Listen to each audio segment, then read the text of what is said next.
بود که اون را برداشته شود، تطبیق کرده شود. از یک طرفش اون کس بود، از طرف دیگرش من بودم. بنابراین زحمت های به وجود اومدن صلح و تطبیق صلح را من درک میکنم.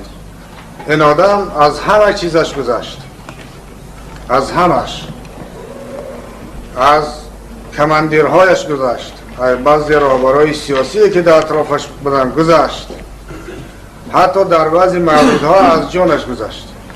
من در اون خسته که آقای رحمانوف رفته بود، جگر در کار بود و خودگذشتگی. باید آدم از جانش میگذشت داد اونجا میرفت. و یا درای تنگی است که کاملا در اختیار ما بود. هر کاری که میخواستیم، حتی افغان ها کدام سر